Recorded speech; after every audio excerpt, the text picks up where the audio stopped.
Hey guys, tonight we travel back. Not just a few decades or centuries, but way back to the dust, drama, and deeply unfiltered chaos of ancient Greece. You land barefoot on the sun-baked stones of Athens, and almost instantly you're overwhelmed. So before you get really comfortable and fall asleep, take a moment to like the video and subscribe, but only if you really like what I do here. And hey, comment and let me know where you're watching from and what time is it where you are?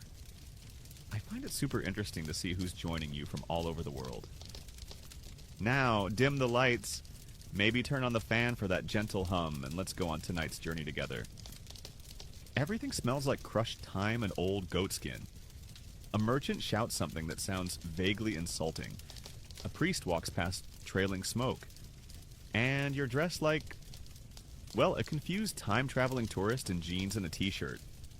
That's strike one. You take a cautious step into the agora and realize there are rules here. Unspoken ones. And you just broke 5 by existing. So before you get comfortable, take a moment to like the video and subscribe. But only if you genuinely enjoy what I do here. Drop your location and local time in the comments too. I love seeing where you all listen from. Now dim the lights, maybe turn on a fan for that soft background hum, and let's ease into tonight's journey together. You wake up on a thin wool mat. There's no mattress, no pillow, no blackout curtains. Just sunlight stabbing through a crooked clay window and a man shouting something about Zeus's mercy in the street below. Welcome to ancient Greece, where comfort is a myth and privacy is for the gods. You sit up, blinking. Your clothes, gone. In their place, a chiton. Basically a linen bedsheet held together with brooches, and yes, it's definitely more revealing than anything you've ever dared wear in public. Also underwear? Not a thing. The breeze lets you know. As you shuffle outside, sandals slapping against the dry, packed earth, the smell hits you first. It's a tangy blend of sweat, baked olives, goat dung, and incense. There's no plumbing, no sewers in your neighborhood, and waste disposal involves a bucket and someone else's problem. You step into the sun. It's not just hot, it's Olympian hot. The kind of heat that makes the stones themselves radiate judgment. And there's no SPF here, only the faintest hope that olive oil somehow counts as skincare. Spoiler, it doesn't. As you walk through the neighborhood, kids are chasing each other with sticks. Chickens are definitely not where chickens should be, and someone is roasting a fish that may or may not still be twitching. A man walks by and scowls at your sandals. Too soft, he mutters in ancient Greek. Won't last a day. You wonder how he knows you're not from around here. Then remember your awkward walk, your confused eyes, and the way you instinctively reach for your phone every 10 seconds. You pass a small shrine.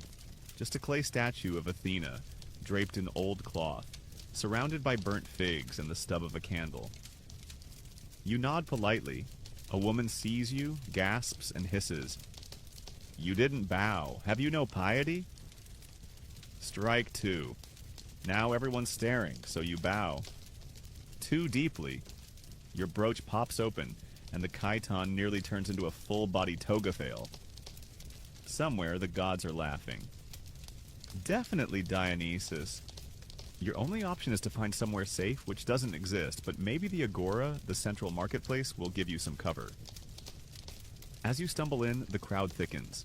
Merchants hawk clay pots, dried herbs, suspect cheeses. Philosophers are mid-rant, waving scrolls like weapons. And in the middle of it all, you, trying not to sneeze from all the dust and wondering why there are so many goats indoors. You try to speak to someone, maybe ask for directions. But the dialect is ancient. The hand gestures are not universal.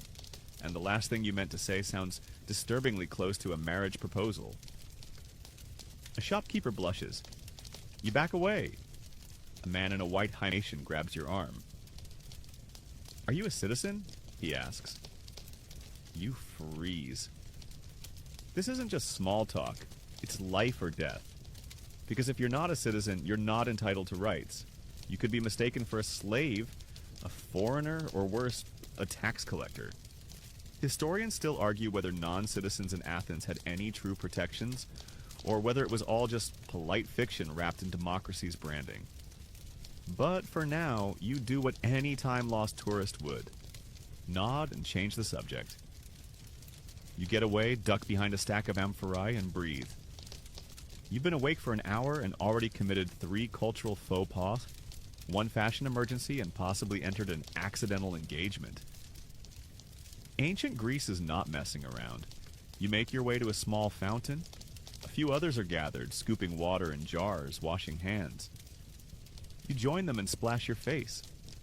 It's not exactly refreshing. The water tastes faintly of metal and moss, and someone beside you casually drops in a fig. For flavor? For ritual? Who knows? Don't drink too much, an older woman mutters. It's sacred today. You nod again. Everything seems sacred or cursed, depending on the time of day and which god is trending. You glance at your reflection. Dusty, red-faced, hair stuck to your forehead. You look like a side character who doesn't survive the first act of a tragedy. Still, you've survived this long.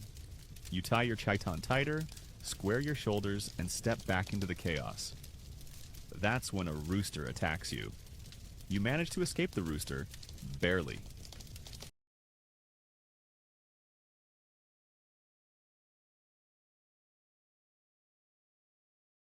It struts off triumphantly, leaving you with a shallow scratch and a bruised ego. You're still reeling from your chiton malfunction,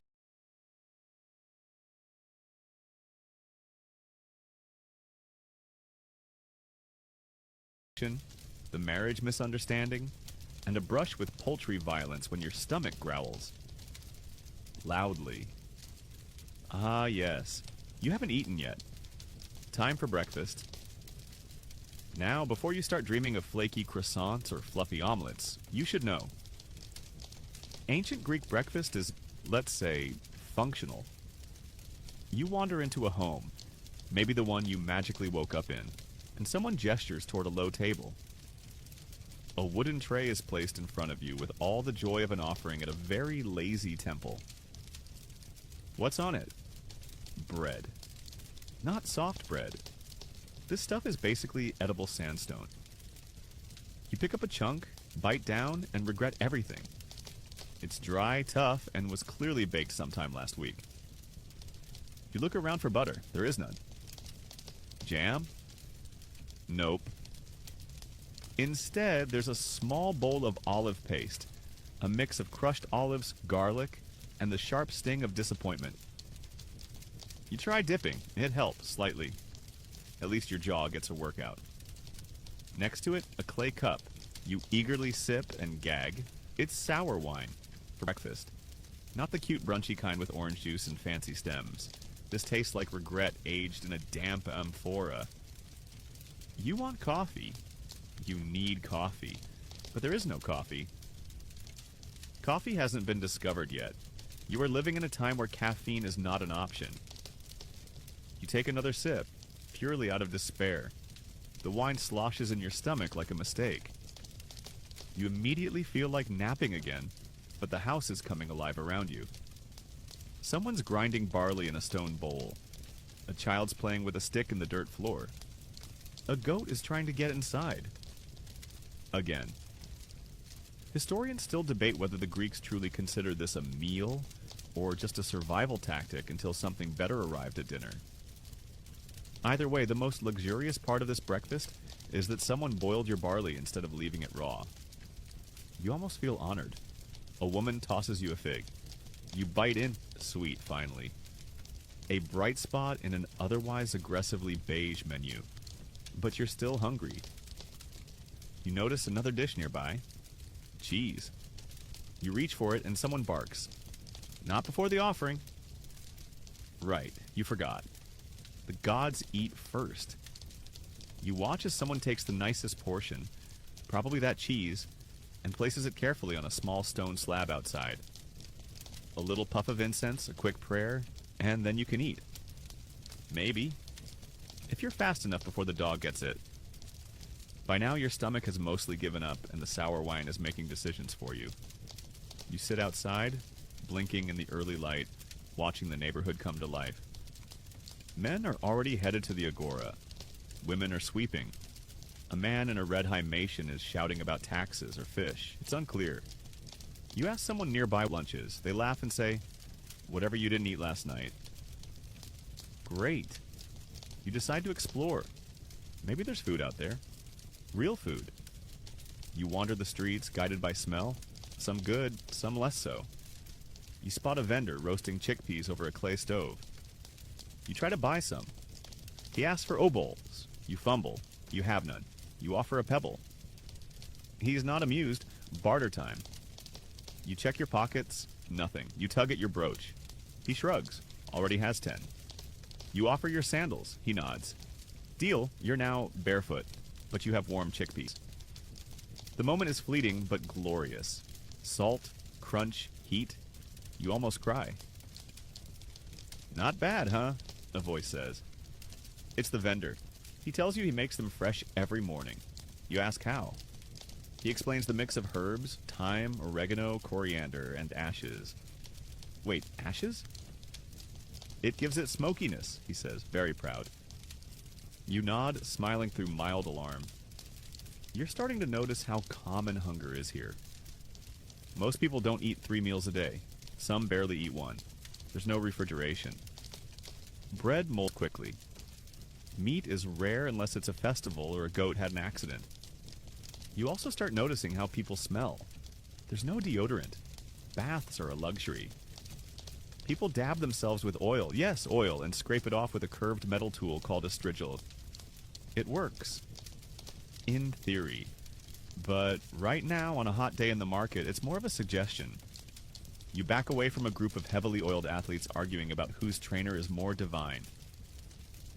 One of them sneezes into his hand, wipes it on his tunic, and offers to shake yours. You pretend to sneeze too. Classic deflection. Works like a charm. A philosopher sits nearby on a broken column, eating boiled lentils from a bowl and shouting about the void. You inch closer, hoping for a bite. He offers you a spoonful of air. True sustenance is found in the mind, he says, staring directly into your soul.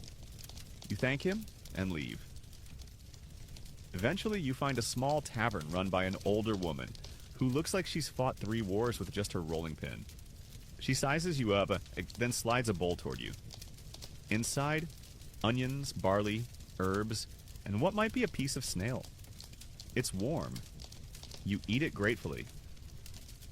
New here? She asks. You nod. Keep your head down, and don't trust anyone selling imported honey. It's just wax and lies. You thank her and ask if there's anything sweet for dessert. She pauses, then brings out a tiny cup of sesame and honey paste. You take one bite and swear you see the gods. She grins. Don't get used to it. As you leave, she gives you a dried fig wrapped in cloth. A parting gift. You don't realize until later that this is the kindest gesture anyone will make all day. Because the gymnasium awaits. And there will be oil. So much oil, the fig keeps you going. Barely. But that moment of sweetness is quickly overshadowed by the looming reality of your next task. It's time to go to the gymnasium. Now don't get too excited. This isn't your modern air-conditioned temple of treadmills and motivational posters. No neon leggings, no bottled water, no discreet earbuds playing podcasts. The ancient Greek gymnasium is an entirely different beast. You arrive led by vague instructions involving turning left at the statue missing a nose, and right at the olive tree that looks like a goat. And suddenly, there it is. An open courtyard surrounded by columned porticos, buzzing with activity and shouting. A lot of shouting. You step inside, and immediately the heat hits you like a chariot. The sun bakes the pale stone flooring until it's practically glowing, and the air smells of sweat, earth, and oil. So much oil. The gymnasium isn't just for working out. It's also the social hub for any respectable male citizen, and apparently the dress code is absolutely nothing. That's right. Everyone is naked.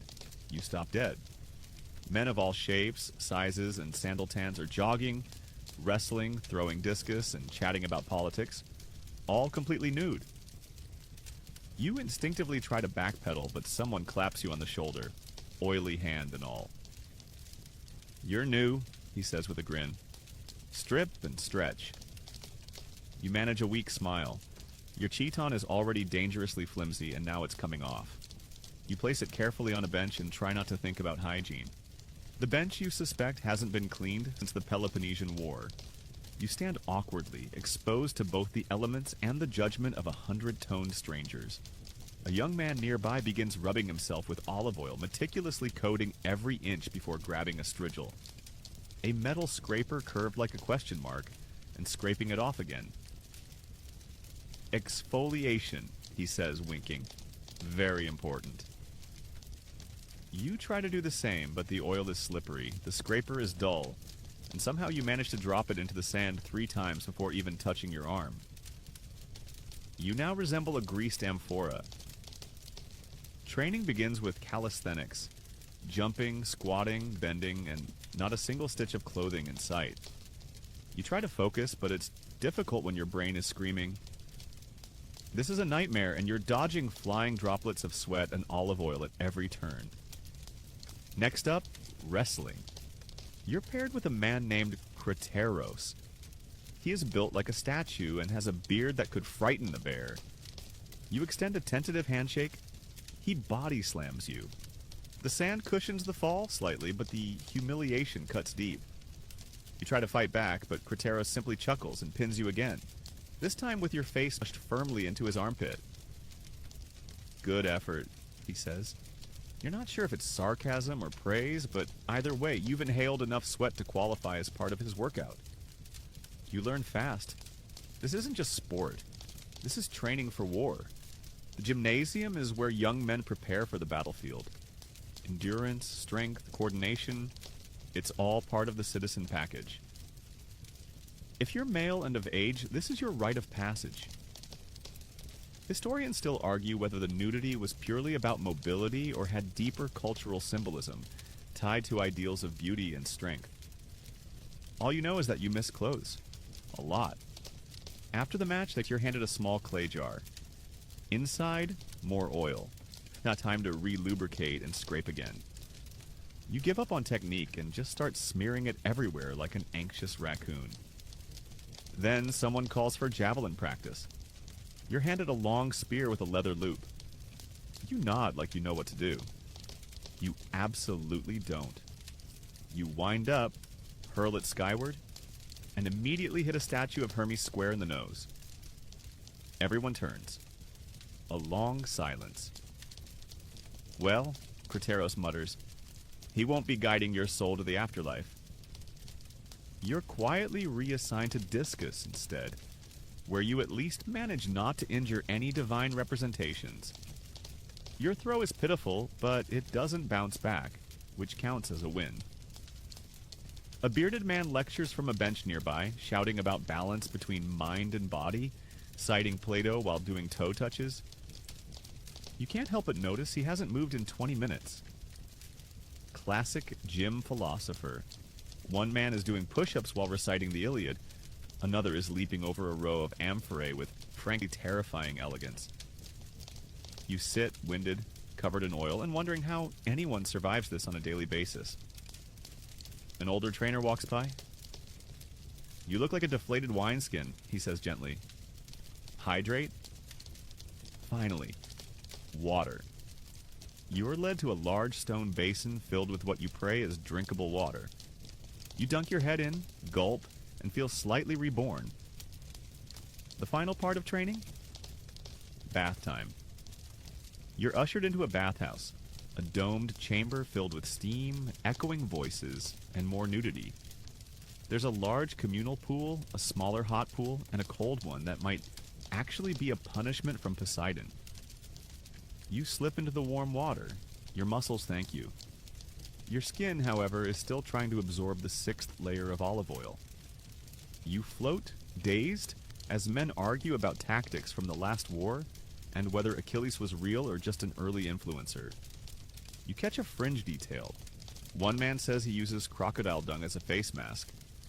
Another nods, says it keeps the skin youthful. You file this under things I hope were jokes. As you sit soaking, someone brings up the latest political decree. A city nearby has banned public spitting.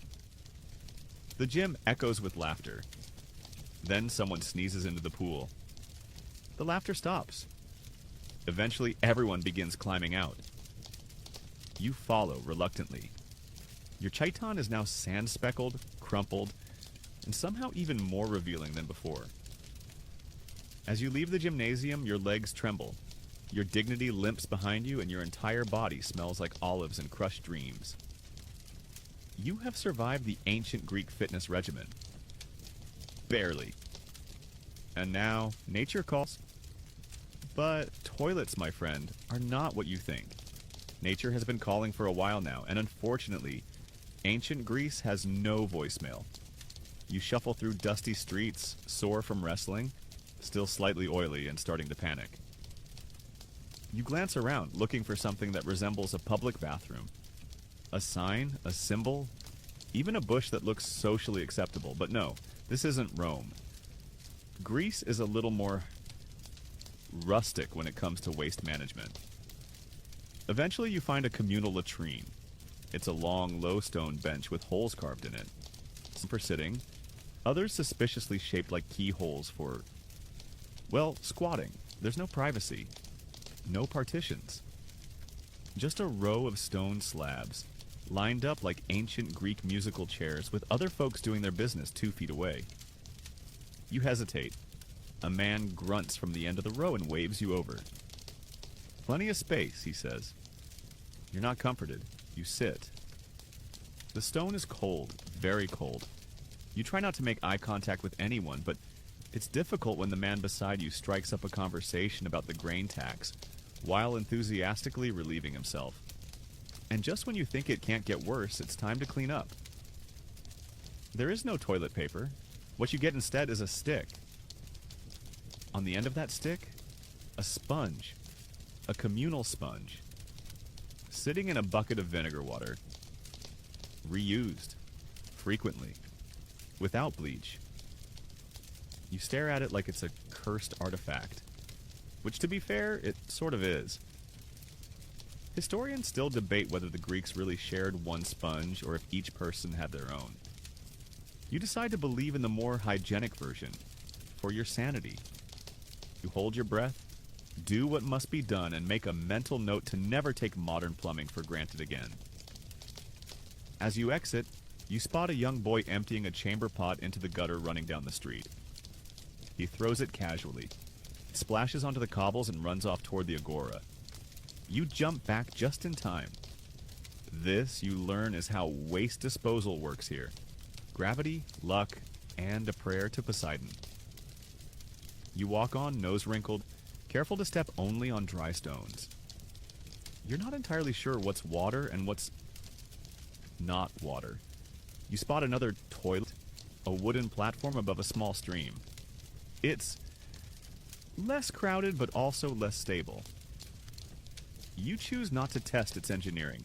You've made enough embarrassing public appearances today. As you wander, you notice something else. Women aren't using the same facilities. In fact, you rarely see women outside at all unless they're fetching water or heading to religious festivals. Their latrines are in separate, more private areas, usually tucked behind homes or in corner alleys, and even then they're not exactly better, just less public. At this point, you're dreaming of flush buttons and scented soap. Soap, by the way, doesn't exist here, not really. People clean themselves with sand, oil, and scraping tools, sometimes with ashes, sometimes with clay. You spot a woman washing laundry with fuller's earth and beating it against a stone. The water turns cloudy. She wrings it out and hangs it on a rope to dry. You wonder if it's technically cleaner or just wetter. You pass a bathhouse again. Men only, of course. It smells slightly better than the latrines, but still has that distinct ancient funk. A mix of mildew, old oil, and ambition. You try to freshen up at a public fountain. The water's cold and clear, flowing from a spout shaped like a lion's head. You splash your hands, rinse your face, and pretend it's a skincare routine. It's not. But it's better than the sponge. Someone nearby is brushing their teeth with crushed oyster shell and a stick. They grin at you. Their teeth are very white, also very chipped. You sit on the edge of the fountain and take a breath. The sun is high now, baking everything into a crisp mosaic of noise and heat. You're sweating again, which means you're slowly re-oiling yourself like a rotisserie chicken. A fly lands on your knee. You flick it away. It returns. Another man sits beside you and casually picks at his ear with what looks like a bronze hairpin. "Hot day," he says. You nod. He offers you a fig. You politely decline. He shrugs, eats it, and flicks the pit into the street, where a dog immediately sniffs it and walks off unimpressed. You ask him where the cleanest latrine is. He laughs and says, "Clean? That's for the rich. Or the Romans." Which reminds you, Athens is still figuring out urban sanitation. Rome, years later, will build sophisticated sewer systems and aqueducts. But here, everything's slightly less engineered and slightly more freestyle. And yet somehow it all works. Sort of. The city hums. People go about their day. Chickens roam. Children play in the dust. Philosophers argue about whether virtue can exist in a dirty world. And everyone, absolutely everyone, just accepts that the sponge on a stick is part of life. You're not sure if you've become tougher or just numb. Your stomach gurgles again. Maybe it's the chickpeas. Maybe it's the sour wine. Maybe it's the emotional trauma of ancient hygiene. Either way, you decide to take a walk and give your digestive system some space. You pass a man selling incense, another selling what he claims is Egyptian perfume. It smells like boiled myrrh and regret. You move on. Soon you're back near the agora. The scent of grilled fish wafts in the air. You're tempted, but cautious. One wrong bite and you're back at the sponge bucket. You duck into a shaded alley, find a quiet spot on a stone ledge, and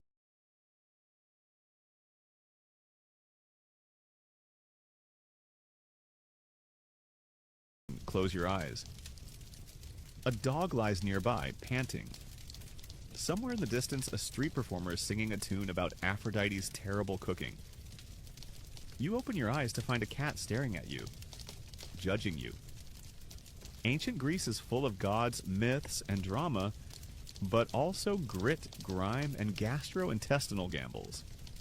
Still, you made it through the bathroom experience, which means you're officially part of the city now.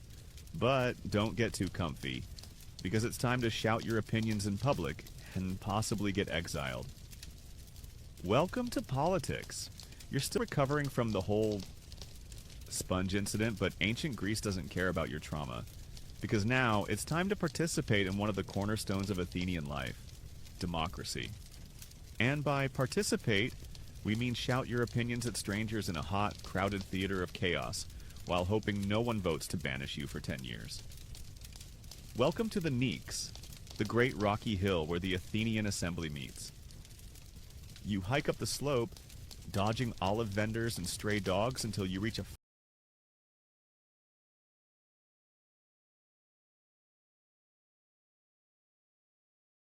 flat expanse overlooking the city. It's not fancy, just a big open space carved with seats and steps, surrounded by dust, loud men, and an overwhelming sense that someone's definitely going to get publicly humiliated before lunch.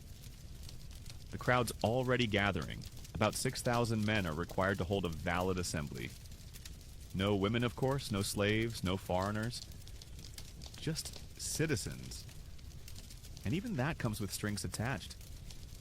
Your father had to be Athenian, your mother too. And you had to be at least 18, but also have completed military training.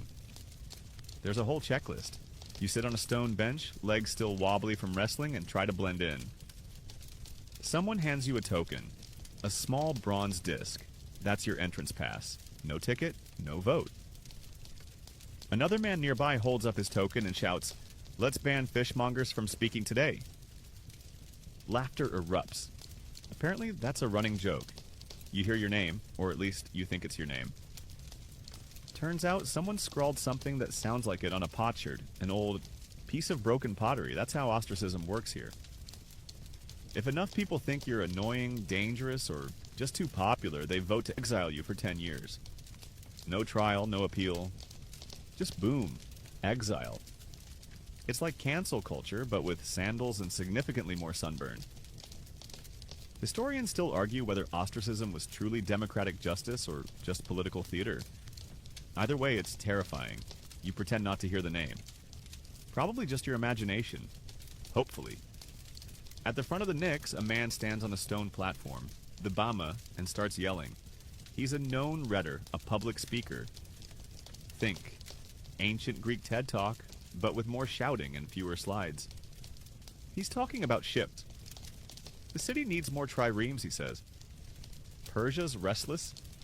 Taxes must rise. The crowd boos. A second speaker gets up. He disagrees. He wants to spend the money on new roads and restoring temples. People cheer. Then someone throws a date pin at his head. Civil discourse. The debate intensifies. Every speaker tries to one-up the last. The wind whips their hymnations dramatically. At one point, a man invokes Athena's divine blessing. Another accuses his rival of being too friendly with Spartans. Gasps. You think someone faints? But it might just be heat stroke. Suddenly, the crowd looks toward you. A man gestures. Your turn. You panic. What could you possibly say? You don't speak fluent ancient Greek. You barely survived the sponge. And now they want you to give a speech? You stand.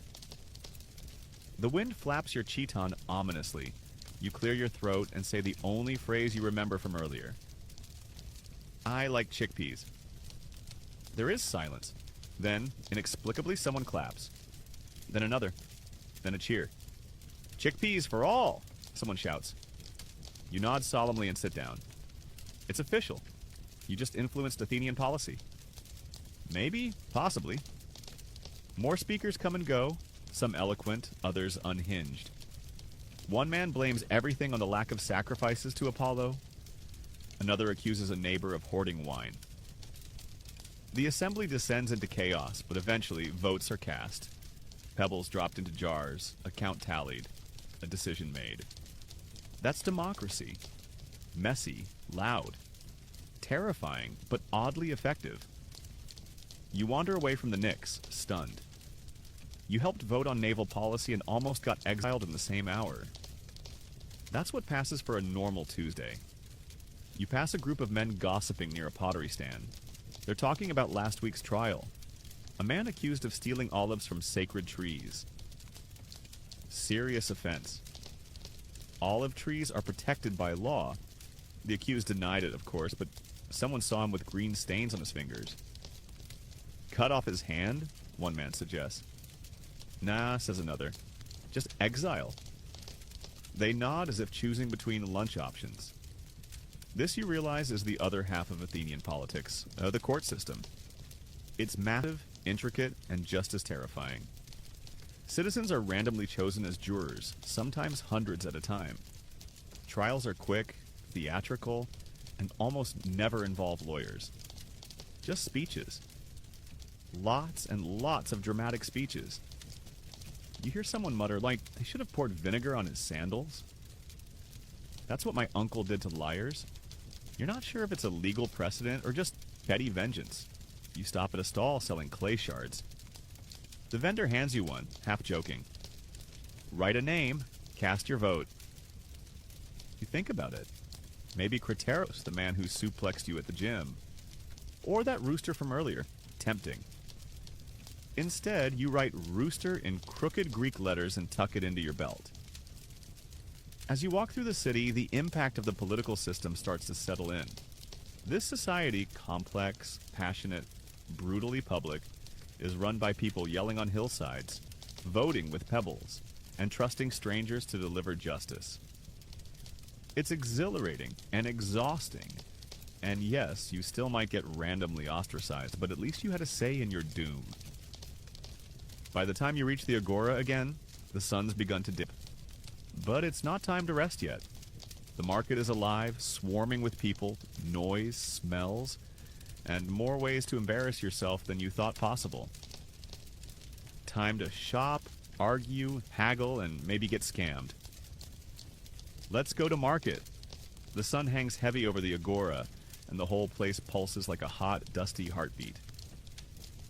Welcome to the true center of ancient Athenian life. Equal parts marketplace, gossip hub, political soundboard, and philosophical battleground. If the gymnasium was where bodies were built, the agora is where reputations are made, and occasionally destroyed over the price of onions. You arrive just as the crowd peaks. It's a sensory ambush.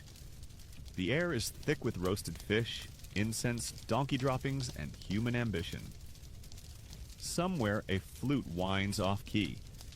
Somewhere else, someone's loudly arguing with a cabbage vendor about whether said cabbage is blessed by Demeter.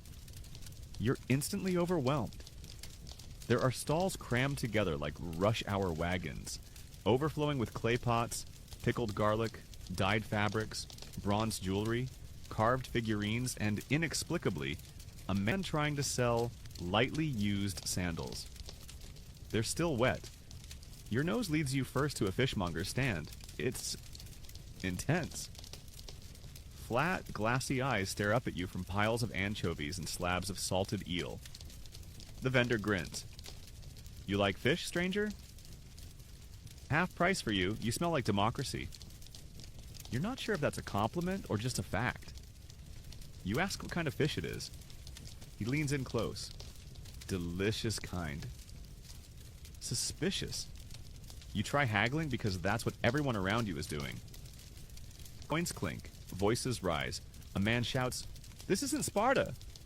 As if that's the ultimate insult.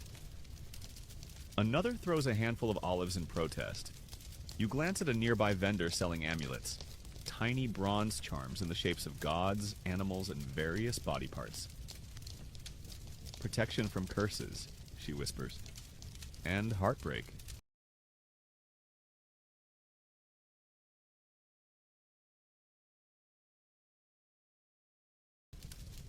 You consider buying one for your digestive tract, just in case. Historians still debate how much of the agora's activity was strictly economic versus social.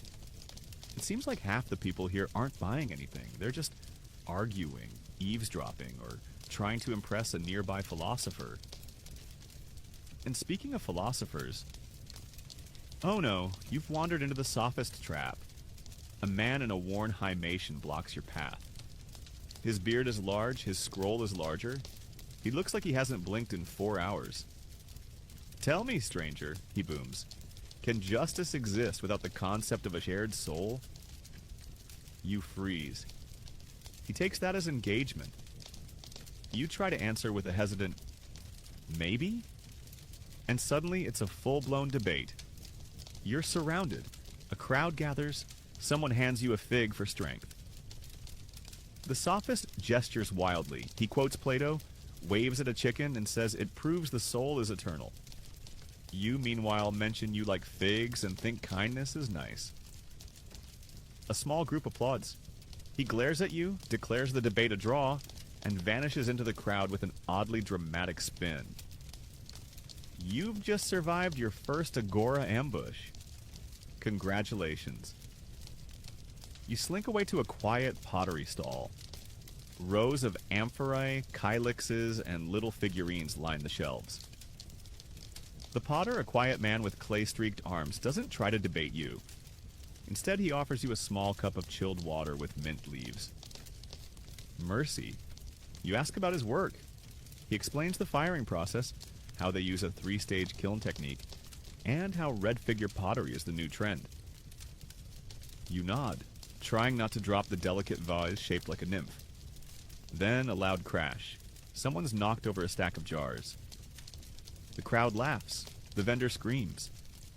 A dog runs by with a string of sausages in its mouth. Absolute chaos. You dodge around a group shouting about a stolen chicken, and suddenly you're in the middle of a pop-up courtroom. That's right, some trials happen right here in the open. A man stands accused of watering down wine. He protests. The crowd jeers. Someone demands he drink 3 cups of his own product as punishment. He does. He vomits. Justice is swift. Nearby, a boy sells goss like it's fruit. Heard Alcibiades insulted Athena again, he whispers. Swore she tripped him on purpose. You toss him a coin. Worth it. Next to him, a playwright reads aloud from his new comedy. It features a donkey who becomes a politician and taxes all the figs. A man beside you mutters, "Too realistic." You pass a stall with strange imports. Dried dates from Phoenicia, cinnamon from Arabia, and what looks suspiciously like a petrified lizard labeled healing charm. You move on quickly. A woman offers you honey cakes shaped like owls. You buy one. It's dry but sweet, and crumbs fall into your sandal. Worth it. Suddenly, someone tries to sell you citizenship. I can get you papers, he hisses. Your own demotic. Cheap. You politely decline before ending up in a philosophical jail. As you wander back toward the edge of the agora, you spot a man giving what seems to be a public reading. He stands on a box, arms wide, quoting lines from Homer with such passion you'd think he was there. The crowd loves it. A kid tosses him a coin. You realize entertainment here is raw, loud, and deeply personal. You sit on a step, exhausted. Your arms are full of random objects. A honey owl, a tiny bronze Apollo, 2 figs, and a scroll you didn't ask for. A woman nearby hands you a cup of diluted wine. You sip. It's not terrible. The agora winds down with the sun. Stalls close. People drift home. Philosophers continue debating shadows and truth, even as vendors pack up their olives and amphorae. You've survived a day of buying, arguing, almost philosophizing, and narrowly avoiding political exile. Again. And now, just as you think you might finally rest, your stomach flips. Too many figs, bad fish, or maybe it's time to visit a doctor. Good luck with that. You knew this moment would come. That first sour gurgle in your stomach. The second one, more insistent. A bead of sweat rolls down your temple. Not from the heat this time, but from fear. Ancient Greek medicine, after all, is not known for its subtlety. You need a doctor, or whatever passes for one in 5th century BCE Athens. You're directed down a side alley to a humble house with a crooked wooden sign showing a snake curled around a staff. That's promising, right? Classic medical symbolism. Universal even. You knock. No answer. You knock again. A door creaks open and you're greeted by a man who looks like he's been awake since the Trojan War. Ah, a patient, he mutters, peering into your soul. You're pale, weak aura, possibly afflicted by imbalance. Or the moon. You nod. That sounds correct? You explain your symptoms. Stomach issues, mild dizziness, a deep and existential regret for eating street fish. He nods sagely, then reaches into a dusty cabinet and pulls out a jar labeled goat bile and crushed mint. Fantastic. He starts explaining the concept of the 4 humors: blood, phlegm, yellow bile, and black bile. According to this theory, your health is a soup, and one of the ingredients is misbehaving. Clearly too much black bile, he says, shaking his head. He offers you a remedy: honeyed wine, a boiled leek poultice, and leeches. He's very proud of the leeches. You try to look enthusiastic. You fail. Or, he adds, we can bleed you. He gestures to a shallow bowl and a knife that definitely doubled as a cheese cutter last night. You opt for the honeyed wine and pray it does more good than harm. As he prepares the concoction, he begins casually diagnosing other people nearby. A man with a limp gets bark scraped on his leg. A child with a cough is given burned snail shells in water. A woman complaining of fatigue is told to walk barefoot on cold stones while singing to Apollo. Historians still argue whether ancient Greek medicine helped more than it harmed, or if most people simply got better despite the treatments. But to be fair, some approaches weren't completely unreasonable. Your doctor, for instance, insists on a good diet, clean air, and regular exercise. The body is like a garden, he says. Too dry, it withers. Too wet, it rots. He pokes your stomach with a stick. Yours is soggy. You sip the honeyed wine. It tastes surprisingly okay. Then he brings out a jar filled with something green and squishy. Cucumber compress, he announces, for the head. You didn't ask for that, but suddenly your forehead is slimy and cool. Not terrible, honestly. Lie down, he says. You do. On a straw mat that smells faintly of feet and thyme. The doctor chants softly in Greek, then sprinkles something that might be ash or maybe flour over your legs. You close your eyes, wondering how this is your life now. Suddenly he claps loudly. Done! You sit up, dizzy but not worse. The stomach pangs have dulled. Maybe it's the wine. Maybe it's the cucumber. Maybe your body just gave up and decided to recover out of sheer self-defense. You thank him. He waves you off. Bring me a fig next time. You leave the clinic, slightly damp, slightly tipsy, and feeling oddly accomplished. But as you walk through the streets, you realize medicine here isn't limited to doctors.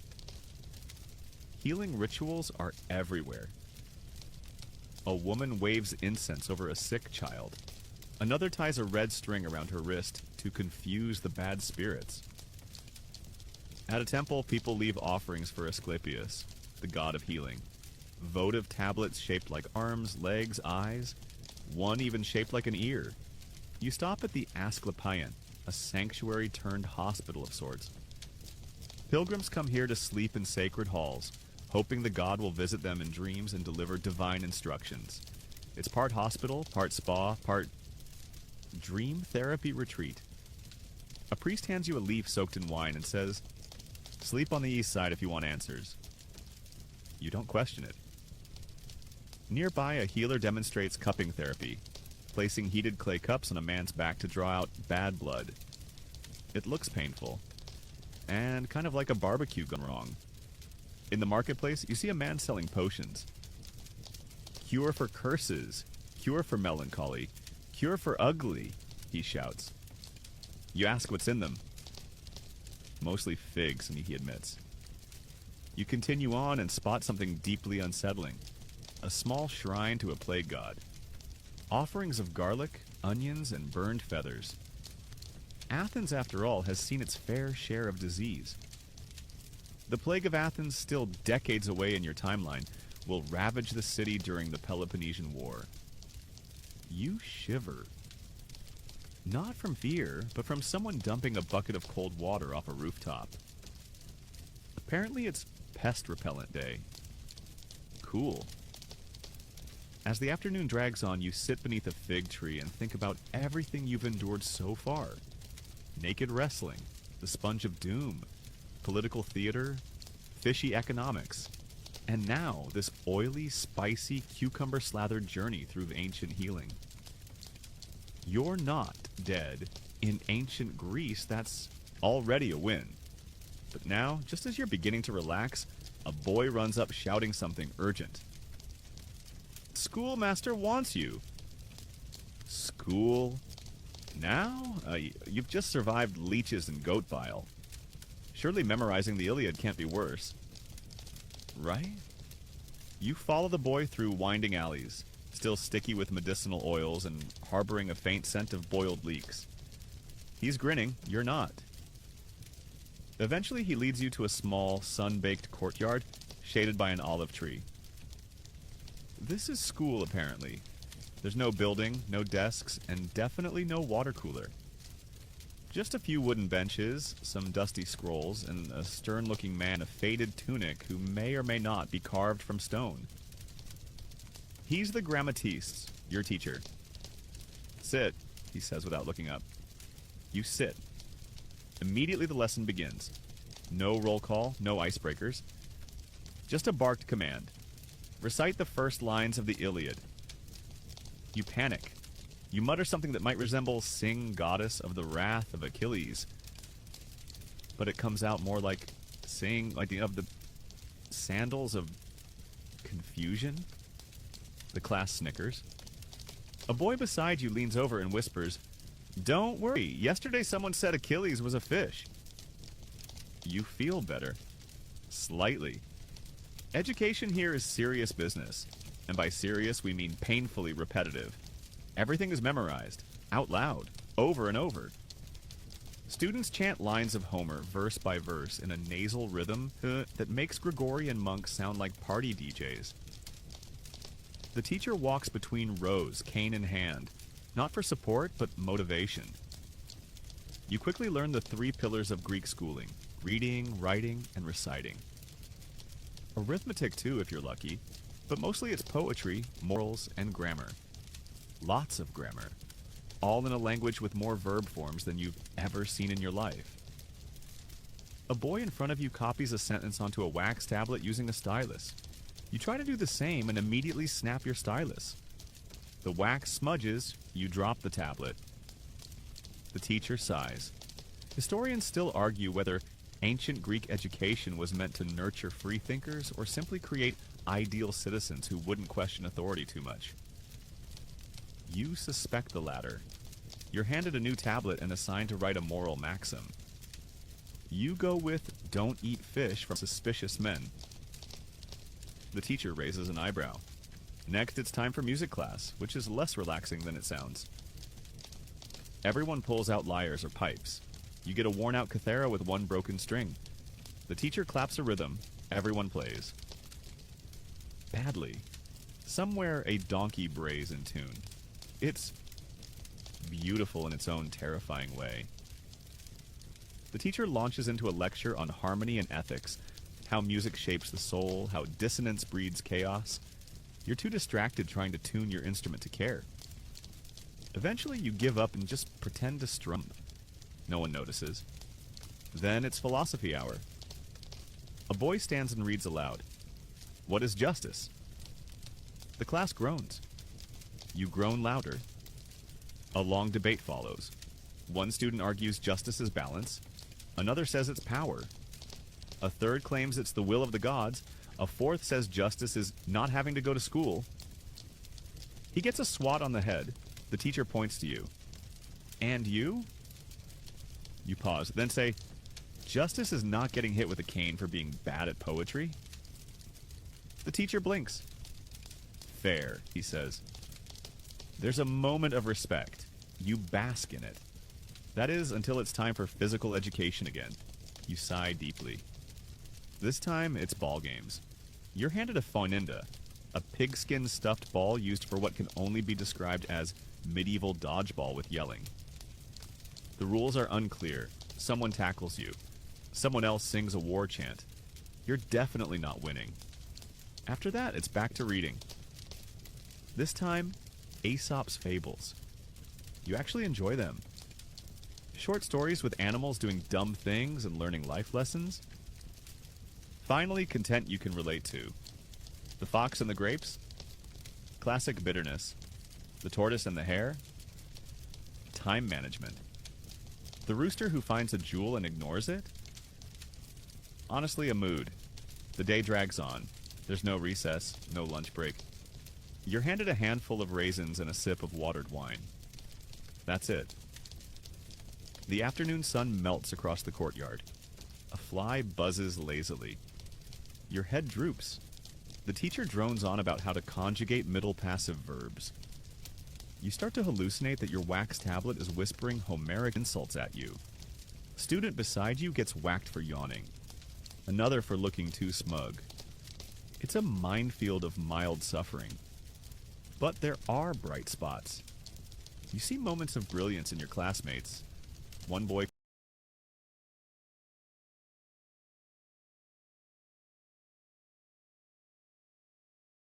can recite 200 lines of Homer without blinking.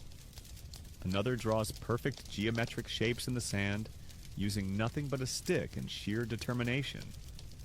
A third performs a full monologue about courage while balancing a book on his head. These kids are intense. You begin to understand the method behind the madness. It's not just about discipline. It's about building identity, Greek identity. Through poetry, debate, music, and storytelling, they're shaping what it means to be Athenian, to think clearly, speak persuasively, perform virtue. Still, you miss YouTube tutorials. As the lesson ends, the teacher gives you a parting assignment. Memorize a hymn to Apollo and write your own fable. And no more vegetable metaphors, he adds. You nod solemnly. The sun sets. You rise from the dusty bench, back aching, stomach growling, brain thoroughly mashed. And then the teacher smiles for the first time. You didn't pass out, he says. You'll make it. You're not sure if that's a compliment or a diagnosis. You leave the schoolyard under a sky blushing with twilight. The streets hum with post-lesson chatter. A boy recites his fable about a goat who wished to be a god and ended up becoming soup. You breathe in the evening air, cool, rich with the scent of thyme, grilled meat, and impending theater drama. Because guess what? It's showtime, and the plays are even weirder than the medicine. Night has fallen, and the entire city buzzes with a new kind of energy. Less political, less academic, more chaotic. You follow the flow of bodies up a hillside path toward the Theater of Dionysus, carved into the rocky slope of the Acropolis. Thousands are gathering. The moon hangs low and bloated.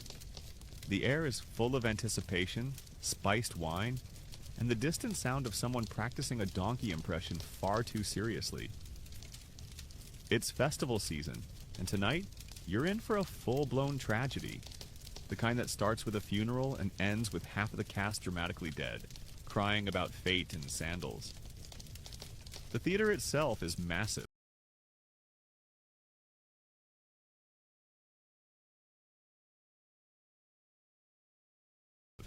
Carved stone seats form a steep semicircle, all facing a wide circular stage, the orchestra.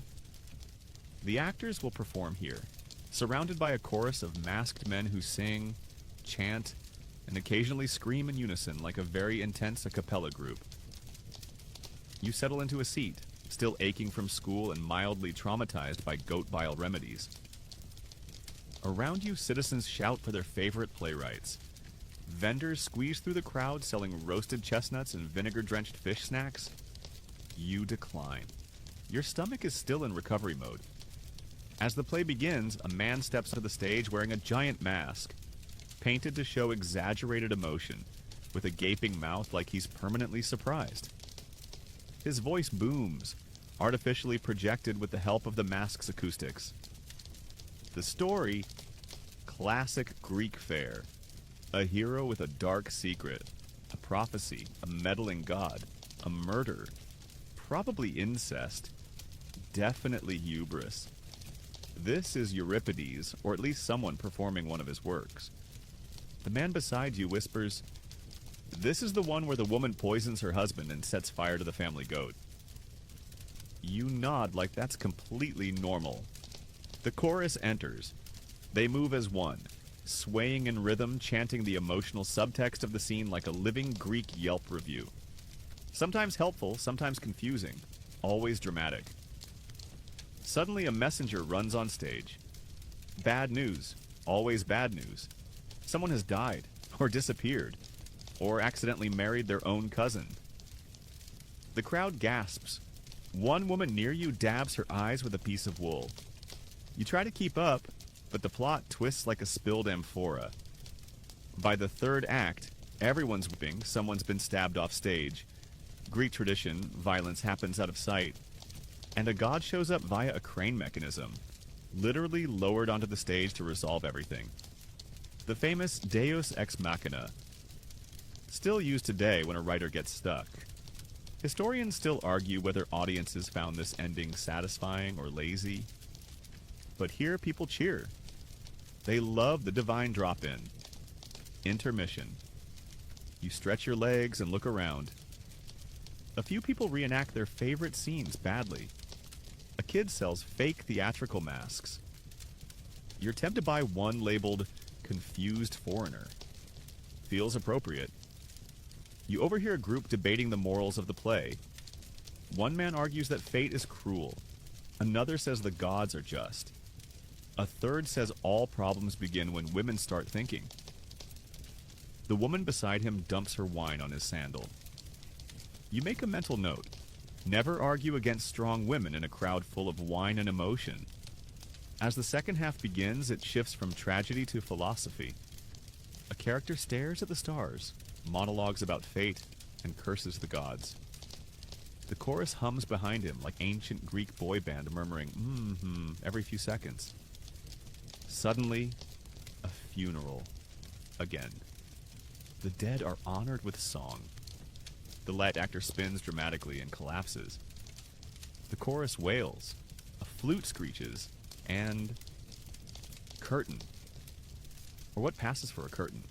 Probably just a man with a very large cloak stepping in front of the stage. The audience erupts, not clapping, but stomping. That's how approval works here. The stone trembles beneath your feet. A boy near you stomps so hard he loses a sandal. No one cares. The theater is alive. You leave in a daze, unsure whether you were entertained or emotionally exercised. Probably both. Outside, Athens glows under torchlight. Street musicians play lyres. Strangers reenact scenes for tips. One man shouts a line from the play and gets 5 coins and a fig. The theater of Dionysus is more than just entertainment. It's education, politics, moral compass, and social therapy all rolled into one dramatic performance. A kind of emotional purification the Greeks called catharsis. And wow, did you just get catharted. You wander down the hill repeating a line you actually understood. Time, the endless devourer of men. Yeah, same. You pass temples lit by flickering lamps. Offerings lie on the steps. Bread, honey, the occasional tiny figurine of a crying goat.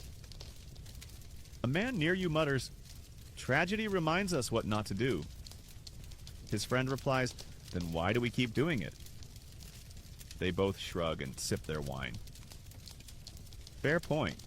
You finally reach your sleeping mat, brain swimming in poetry and dramatic deaths. You close your eyes just for a second. But guess what? You've forgotten a god's name today, and that's going to cost you. Because religion in ancient Greece isn't just belief, it's a contract. You wake up to shouting again. Only this time, it's not merchants or philosophers, it's a priest in a long white robe, shaking a thyrsus, basically a fancy stick with ivy and possibly a pine cone on top. Screaming, "Who among you has failed the gods today?" Spoiler, it's you. You sit up, rubbing your face with gritty fingers, and try to remember. Did you skip a ritual? Forget an offering? Offend a statue with your cursed modern posture? Whatever it is, it's probably something, because ancient Greek religion is less about faith and more about keeping up appearances. The gods you see are everywhere, and they're watching. You don't worship them because you feel a connection. You worship them because if you don't, your crops fail, your roof collapses, and your cousin gets turned into a lizard. Or worse, a cautionary tale. You try to look innocent, but it's already too late. A woman points at you. "He didn't bow to the altar at the agora yesterday." She's right, you didn't. You were distracted by that cursed chicken. Now you're being invited to participate in a ritual purification. Yay. You're brought to a small open-air temple. Stone columns, sacred fire, a statue of Apollo glaring at you like he knows you microwaved fish that one time. The priest hands you a branch of laurel dipped in water and gestures to sprinkle it on yourself. You do. It smells like crushed bay leaves and judgment. He then smears your forehead with white clay and recites something about unclean spirits, improper piety, and not making eye contact with sacred goats. This is your life now. You offer a small token, literally a handful of barley grains, and pray it's enough. Then, as if by magic or bureaucracy, you're declared ritually clean. Kind of, for now. Religion in ancient Greece isn't centralized. There's no priesthood telling everyone what to do. Instead, it's a complex, chaotic buffet of household shrines, city cults, festivals, omens, and an endless, exhausting desire to not anger divine beings with their serious control issues. Your home, if you had one, would have a tiny shrine called a herm, a square pillar with the head of Hermes and other protrusions. People rub it for good luck. You've seen someone whisper into one while sneaking a grape. Every household has its own rituals. You light a lamp at dawn, you pour a libation before dinner, you burn incense if someone sneezes wrong. Even knocking over a cup could require an apology to Hestia, goddess of hearth, and keeping your act together. Today, though, is a big deal religious day. A festival for Demeter, goddess of grain, motherhood, and very passive-aggressive vengeance. You join a procession. Dozens of people in flowing robes carrying torches and baskets of grain, chanting hymns in unison. Someone hands you a crown of myrtle. You try to look spiritual. As the crowd winds through the city, people stop at various shrines, pouring wine, tossing garlands, and whispering prayers into the marble ears of gods. You can't keep track of who's who. Is that Artemis or Aphrodite? Does Athena like honey? Does Dionysus require dancing, or just encourage it? Historians still argue whether the Greeks believed literally in their gods or treated them more as civic rituals. But here now, under this blazing sun with music and dust and drama all around, it doesn't matter. The emotion is real. At the temple, you watch a sacrifice.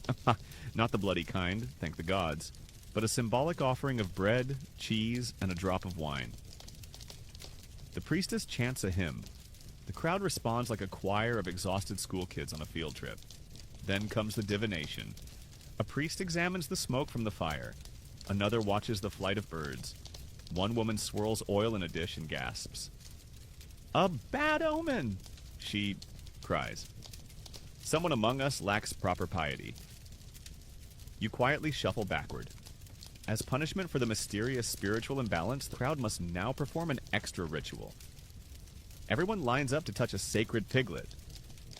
You do it. The piglet squeals. You whisper, "Sorry, buddy." Later, you learn that this is nothing compared to the Eleusinian mysteries, an elite religious ceremony so secret that no one, not even modern scholars, really knows what happened. Some say hallucinogens, some say symbolic death, some say interpretive dance. You hope it was all three. Back in town, you spot a man selling amulets, little pendants shaped like eyes, snakes, or tiny hands. Worn to ward off the evil eye, which, by the way, is a big deal. If someone stares at you with jealousy or bad vibes, that's it. You're cursed. Your teeth fall out. Your goat stops producing milk. Your sandal strap breaks. You buy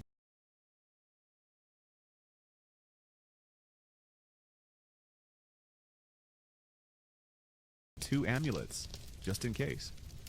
The day winds on with more prayers, more fire, more chanting. You begin to notice how everything is sacred here. Trees have nymphs, rivers have gods. A strong breeze could be Zeus passing by, or someone sneezing with attitude.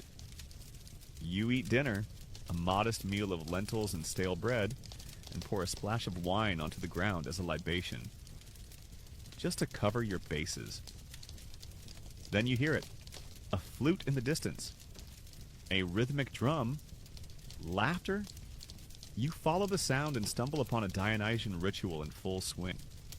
People are dancing, wearing masks, flailing their arms, and singing wild praise to the god of wine, theater, chaos, and general fabulousness.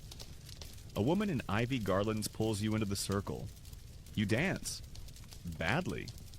Someone throws flower petals. Someone else throws olives. You're not sure if it's prayer or a party, but everyone seems to believe it's both. By the time the moon reaches its peak, the crowd collapses into laughter and song.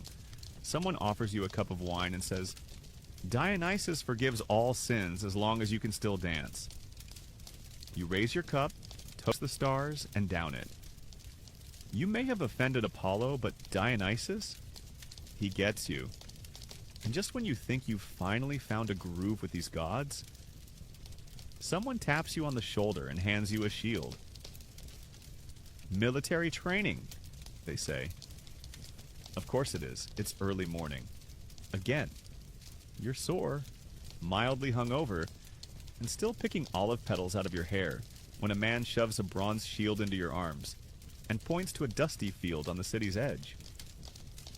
Time to train, he says. You laugh. He doesn't. You're officially a hoplite in training now, part of the proud citizen soldier class of Athens. Every able-bodied male is expected to defend the city, no exceptions. Not even confused time travelers with questionable reflexes. Your training ground is more patchy grass than organized arena. Other men are already there, stretching, grunting, sparring, and smacking each other with wooden swords like it's a contact sport with no referees. Which, surprise, it is. You take your place at the end of a line. Someone hands you a helmet. It's bronze, it's heavy, and it smells like old sweat and garlic. It does not fit. You lower it onto your head anyway. It immediately slides sideways, cutting off your vision and any chance of hearing instructions clearly. The trainer, a weathered man with a spear longer than your confidence, paces in front of the group. He shouts things like discipline and formations win wars, and if your shield arm is weak, you die tired. Then he points to you. New one. Step forward. You do. Wobble slightly. He throws a spear at your feet. Pick it up. You obey. It's wooden, thankfully, but still intimidating. You hold it like an umbrella in a windstorm. Now, phalanx. The others instantly form ranks. Shields interlocked, spears angled forward like a hedgehog in battle mode. You scramble to squeeze in. Your shield is too big, your sandals are crooked, and someone's sweaty elbow is in your ribcage. Left foot forward, spears level.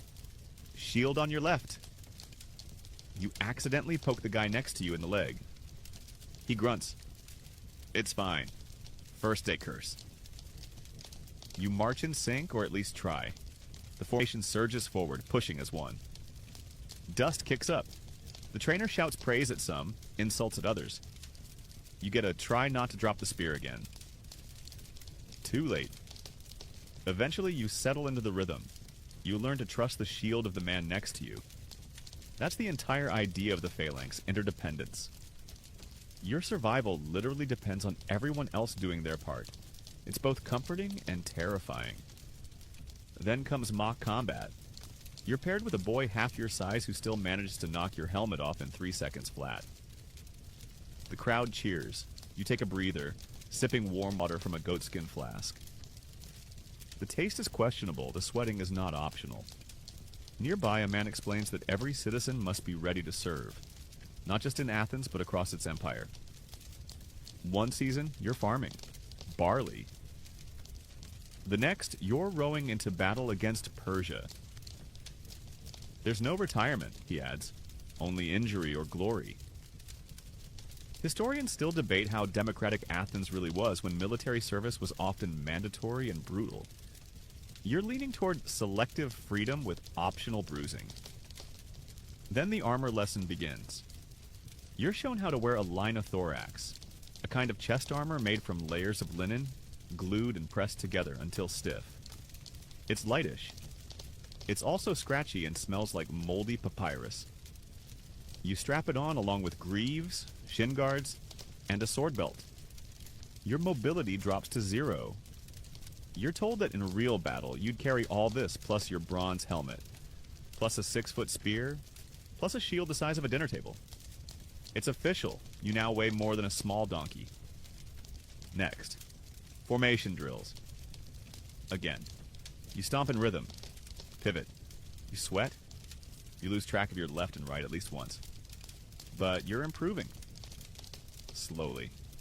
Then comes the sling training. You're handed a strip of leather, a pouch, and a smooth stone. Your instructor demonstrates. Swing, release, whack, a bullseye. You try. Your stone hits a tree.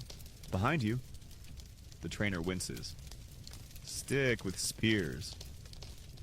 You thank him for the honesty. As the sun climbs higher, you're given a break. Everyone collapses under a tree, panting. Someone plays a flute. Another passes out cold.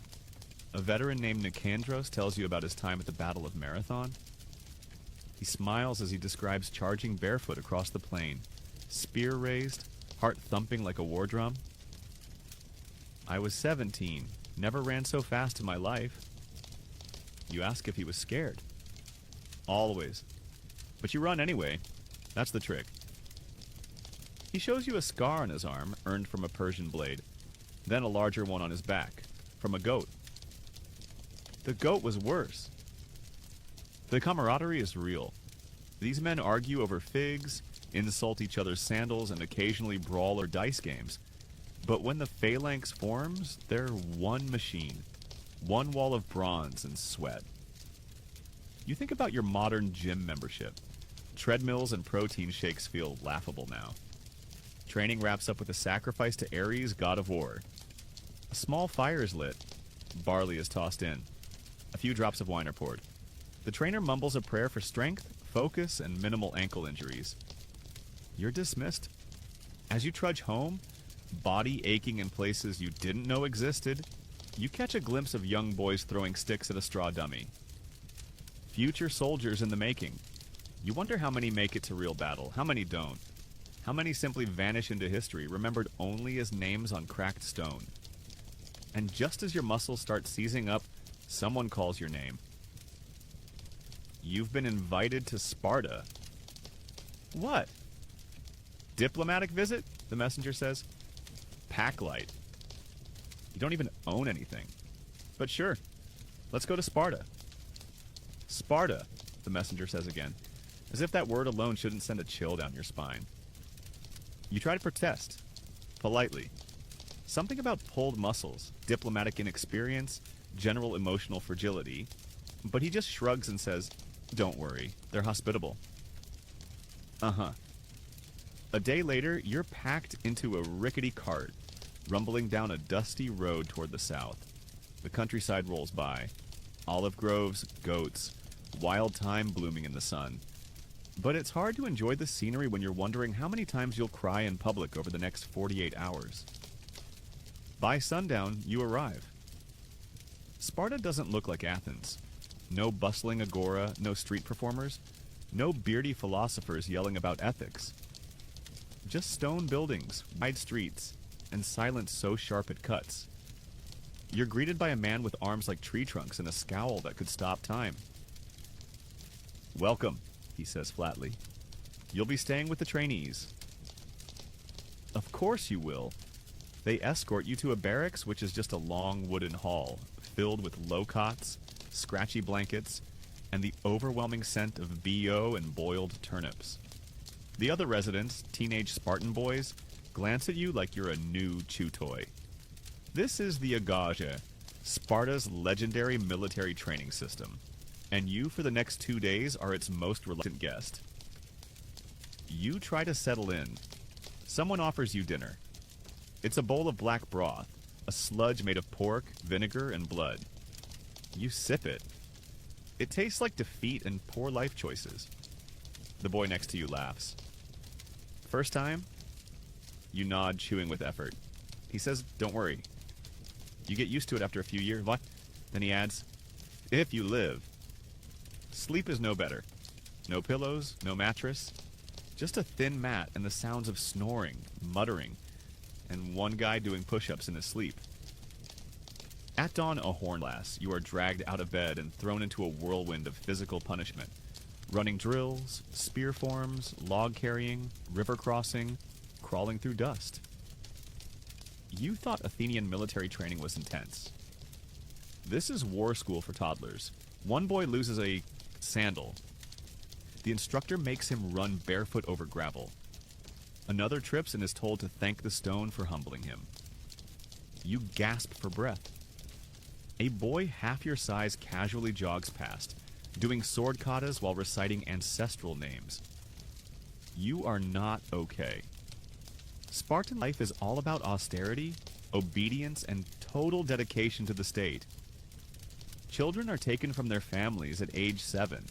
They train, live, eat, and suffer together until adulthood. They're encouraged to steal food, but punished if caught. It's not about the theft. It's about stealth. You watch a boy sneak bread from a basket. He slips it into his cloak. The instructor watches, says nothing. Later, another boy gets caught hoarding figs. His punishment? Digging a trench with his hands until sunset, in silence.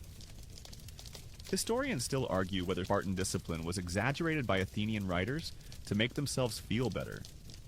You're starting to hope it was.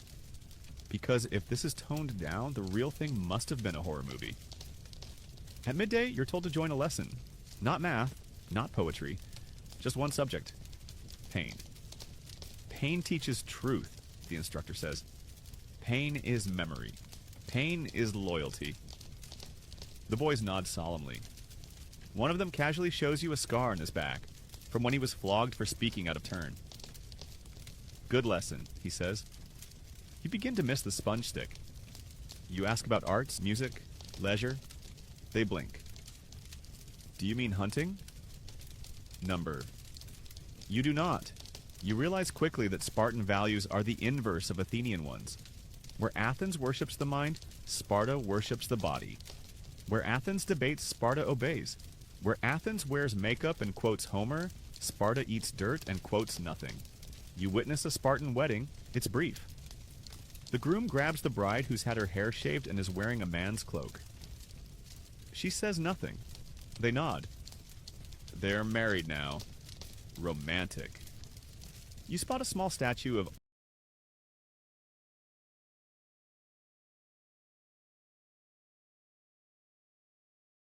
Artemis Orthia, one of Sparta's main deities. People are bringing her offerings, cheese, wine, twigs.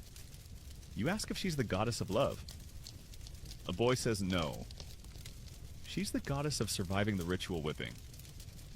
You stop asking questions. At one point, a boy gets into a fight. No adults intervene. They watch. The stronger one wins. The loser walks off bleeding. You ask what the punishment is. A shrug. He didn't die. Later, you're invited to a common meal called a syssitia. Everyone contributes food. Everyone eats the same, even the elders.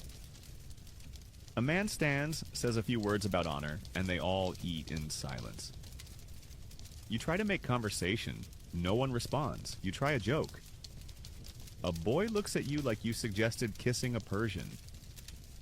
After dinner, a young boy, maybe 11, walks up and says, "You're soft." You nod.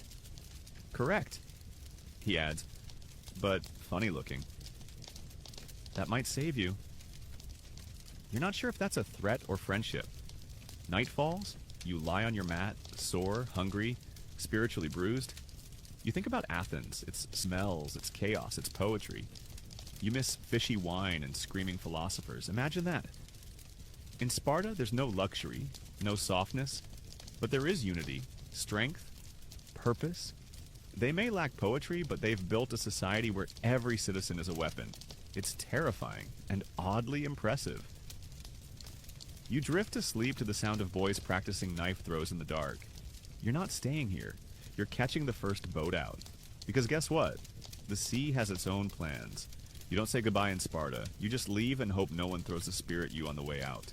By morning, you're bundled onto a merchant trireme, a long, narrow wooden ship with rows of sweaty men on benches, gripping oars like their lives depend on it.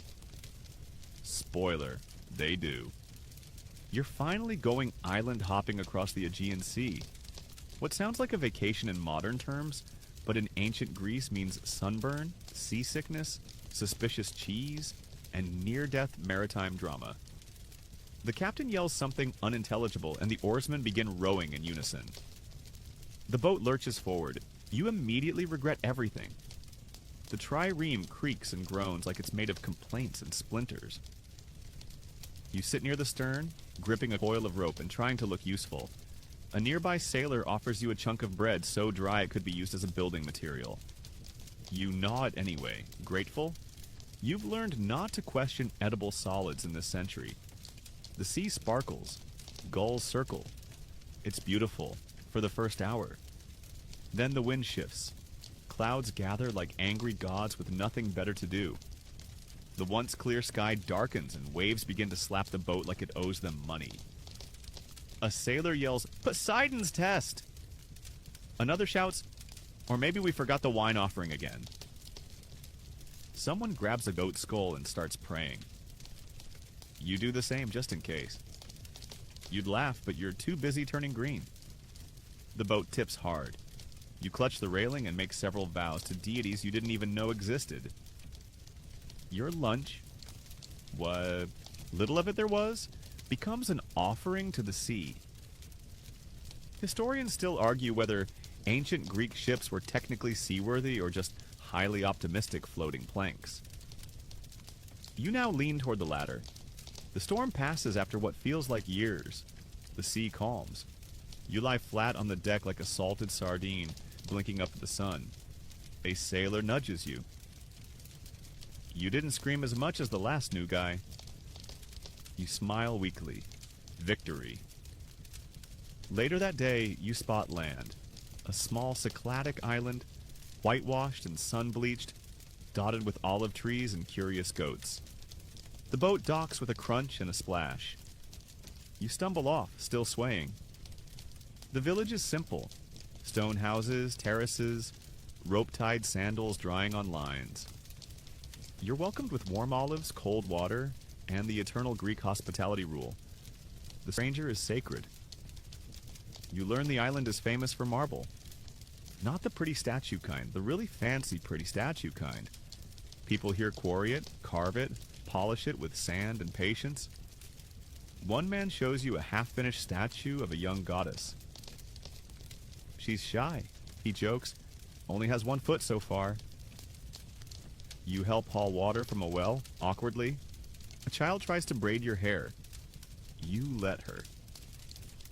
Dinner is grilled fish wrapped in fig leaves and chickpeas spiced with herbs grown just outside the village.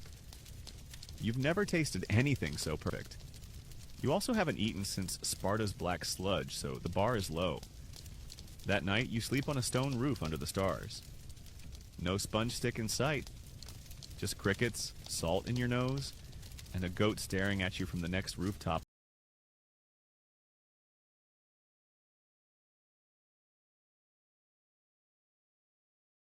Like it knows your secrets. The next few days blur together in a dreamlike haze of sailing, docking, stumbling, sweating, and dodging. Seasick goats on narrow walkways. You hop from island to island like a time-traveling tourist without a budget. Or dignity. On Delos, you walk among marble ruins, so sacred that no one is allowed to be born or die there. You wonder what happens if someone sneezes too hard. A priest scolds you for stepping too close to a lion statue. You apologize to the lion, just in case. On Naxos, you climb cliffs that overlook the sea, the wind slapping your face like an overly affectionate deity. A man sings a hymn to Dionysus while pressing grapes into wine with his feet. You respectfully decline a sip. On Crete, you hear whispered tales of the old Minoan ruins, of labyrinths and half-human monsters. The Minotaur was real, one man insists. My cousin's cousin saw its horns. You nod politely. You learn that island life is slower, but no less weird. Every island has its own patron god, local superstitions, and completely different rules about when it's okay to sacrifice a chicken. You also learn that travel by sea is a gamble, and ancient Greeks were both terrified of and totally addicted to it. The wind determines everything. A strong tailwind means arrival by dinner.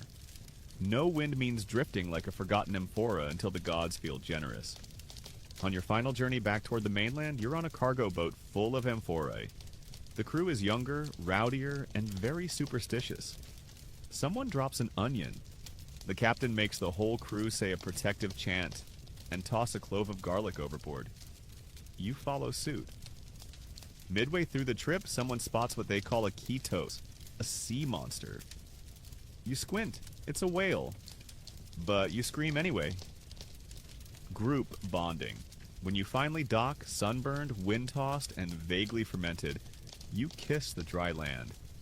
Literally, the sand gets in your teeth. Worth it. You've crossed islands. You've fought nausea, lightning, and interpretive religious offerings. You're a sailor now, sort of.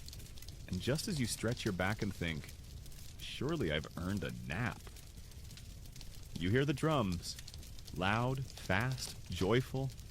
You've been invited to a wedding feast. Because rest, in ancient Greece, is just a myth. You've barely wiped the sea salt from your face when someone grabs your arm and says, "You're coming to a wedding." You blink. Whose? They shrug. Does it matter? Apparently not. You're pulled into a crowd heading toward the edge of town, where a large open courtyard is being transformed into a full-blown Athenian wedding feast. Tables are being set. Musicians are tuning up their lyres and flutes. A pig, currently alive and extremely unhappy, is being chased in slow circles by a child holding a ladle. It's already off to a strong start. You're handed a wreath of laurel and shoved toward a group of guests who are laughing, toasting, and arguing about whether marriage is a gift from the gods or a clever form of voluntary exile. The bride, you're told, is 14. The groom is twice her age, give or take. No one seems too concerned by this. It's a transaction as much as a union.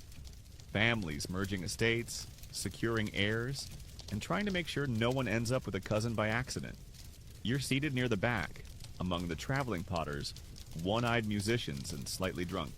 Uncles. In other words, the fun table. Someone hands a cup of sweet wine diluted with water.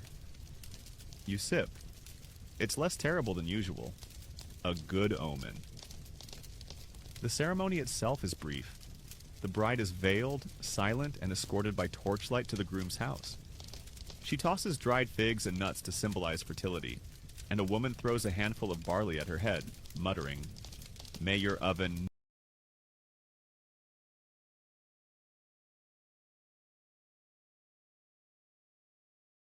never go cold." Touching. The bride disappears inside. And now, party mode. Dinner is served. If you were expecting elegance, you're in the wrong century. This is feasting ancient style. Wild, loud, messy, and deeply committed to quantity over plating. Plates of roast goat, lentil stew, stuffed grape leaves, and something that may or may not be eel passed down the table. You're handed a bowl of garlicky bean mash, and across from you, a man makes direct eye contact as he tears the leg off a roasted bird with his teeth. Charming. There's music, of course. A trio of flutists are attempting to harmonize while stepping over dancing children. One man plays a lyre while balancing a wine cup on his head. It ends poorly. Then dancing begins. Spontaneous, uncoordinated, joyous. A woman twirls while holding a jug. A man does something that's either a tribute to Dionysus or a personal injury in progress. You're dragged into the circle. Your feet move badly. Someone tosses flower petals. A dog joins in, tail wagging, barking in rhythm. You're unsure if you're winning or being hexed, but either way, the crowd claps. Then come the toasts. One man raises his cup. To the bride, may her womb be strong and her dowry even stronger. Another adds, and to the groom, may he age slower than his sandals. Everyone laughs, drinks, cheers. You're invited to give a toast. You panic. You stand. You say, to marriage, like fish stew, sometimes weird, always filling. A pause. Applause. You sit back down, officially the weird foreigner with good timing. As the night deepens, things get weirder. A group of men begin chanting epithalamia, ancient wedding songs meant to tease, praise, and confuse the newlyweds. They're full of riddles, inside jokes, and references to farming equipment that might be metaphors. You don't ask. Someone passes a plate of cheese soaked in honey. It's the best thing you've eaten in days. Another man carves faces into olives and makes them talk to each other. You are deeply entertained. The older guests begin telling marriage tales, some romantic, some tragic, all completely inappropriate. One woman insists she once wrestled a centaur at her own wedding. No one questions it. a boy performs a shadow puppet play using a torch and his sandals. It ends with Zeus turning into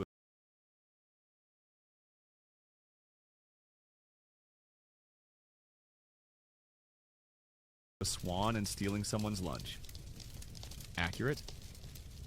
A philosopher crashes the party and attempts to start a debate about whether marriage limits the soul. He's ignored. He sulks into his grape juice. Somewhere near midnight, the bride reappears briefly to receive gifts. Olive oil, wool blankets, ceramic bowls, and a carved wooden spoon that's apparently a fertility symbol. You choose not to ask for details. You're given a small bag of wedding favors. Nuts, figs, and a tiny terracotta figurine shaped like a duck. No one explains the duck. You love it anyway. Eventually, the feast winds down. People stagger off with full bellies and grape-stained smiles. The flutists fall asleep in a heap. A dog snores under the table. A goat has somehow ended up wearing a laurel wreath and being referred to as Uncle Nikos. You wander outside, stomach full, head foggy, toes sore from dancing. The stars are ridiculous tonight. Clear, wide, endless. You sit on a stone wall watching the embers of the celebration flicker in the courtyard below. For all the strangeness, all the rough edges of this world, its sponge sticks, its oily wrestlers, its political chaos, you feel for a brief moment deeply welcome. The Greeks might not have Wi-Fi or toothbrushes, but they have community. They feast hard, they laugh hard, they yell a lot, but they take care of each other. And now you're going to die. Not literally, probably. But it's time to talk about death and what happens after. Because in ancient Greece, the underworld is waiting. You wake up with honey in your hair, a laurel stuck to your foot, and vague memories of dancing with a goat. Classic. But the laughter of the wedding feast is behind you now. The embers are cold, the guests are gone, and today you're going to die. No, not actually, probably. But if you're living a day in ancient Greece, you'd better learn how this world handles the one thing every mortal shares. Because here, death isn't the end. It's just the start of paperwork. You're led to a quiet grove outside the city where tall cypress trees sway solemnly and the air feels a little too still. It's a funeral, and you've been invited by a gravedigger who thought you looked interested in mortality. Flattering, you arrive to see a body laid out on a stone bier. Eyes closed, mouth covered with a coin. Obol for Karen, the ferryman of the dead. It's your passport across the river Styx. Forget it, and you're stuck haunting the living like a passive-aggressive houseguest. The family wails, loudly, dramatically. It's part of the process. Grief here isn't whispered, it's performed. The women tear their robes, they beat their chests. One woman throws herself to the ground and screams at Hades. A priest sprinkles wine around the corpse. A boy scatters herbs, rosemary, thyme, bits of myrrh. The air smells like a myth in progress. Then, the pyre. The body is moved to a stack of wood. The eldest son lights the flame. No speeches, just fire. You stand in silence as smoke rises into the morning sky, carrying the soul, or so the Greeks hope, toward judgment. Ashes will be collected later and placed in a larnax, a small stone box. It'll be buried or tucked into a family tomb, maybe near a temple. The name might be carved, maybe not.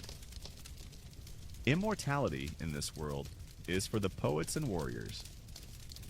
The rest fade quietly. As the smoke curls upward, someone beside you mutters, "He forgot to sacrifice to Hermes last week, that's probably why."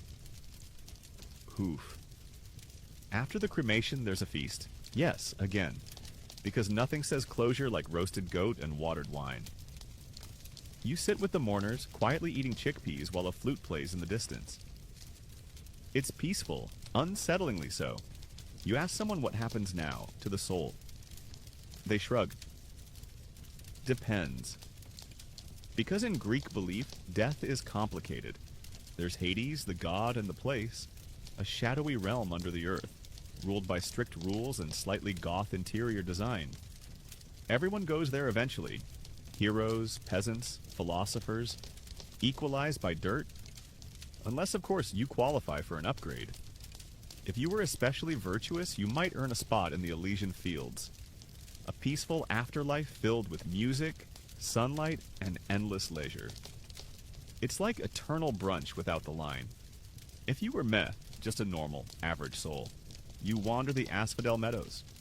Not painful, not joyful. Just gray, forever. If you were bad, say hello to Tartarus.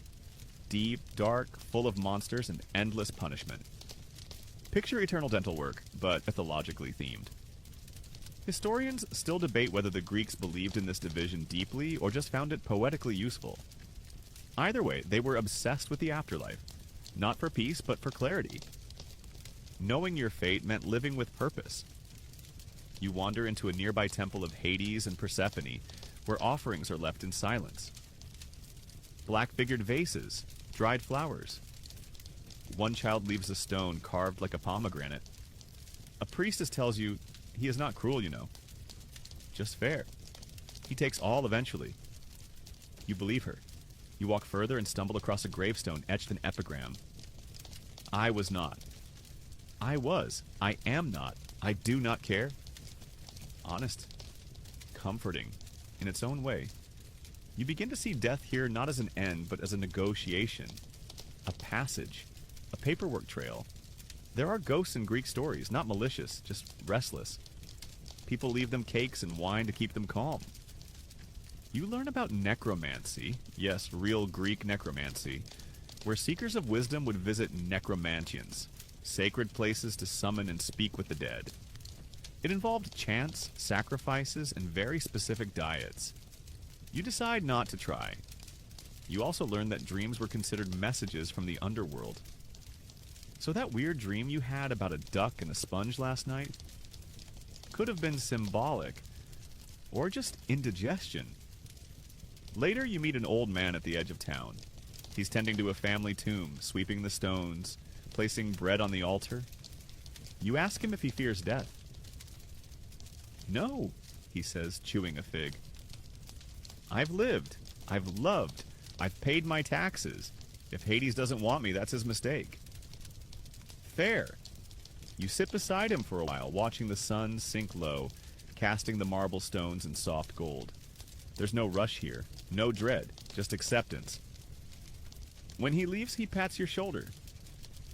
Don't forget to live before you forget how to die. You watch him walk away, hunched, steady, vanishing into the dust. And that's when you realize your day in ancient Greece is nearly over.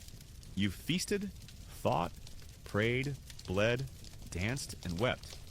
You've wrestled strangers, bartered for burnt chickpeas, and accidentally insulted at least 4 gods. And somehow, you're still here. Still standing. Still alive. Mostly. The sun dips below the olive groves. A breeze whispers through the cypresses, and everything at last begins to quiet. The wind softens, brushing gently across your face as you rest beneath the stars. The torchlight from the village fades to flickers in the distance. The sounds of Athens, the laughter, the arguments, the flutes, the goats, all melt into a hush. You lie back, the ground warm beneath you, and let your breath slow. The sky above is the same sky the ancients watched, a canvas of stars they read like poetry, full of gods and heroes and mysteries they never quite solved. You remember the weight of the spear in your hand, the rhythm of sandals in formation, the scent of roasted figs, the whisper of a prayer over wine. And now, nothing presses on you. No more gods to appease, no philosophers to impress. Just the sound of your own breath. In, out. Soft and steady. Let the night carry you now.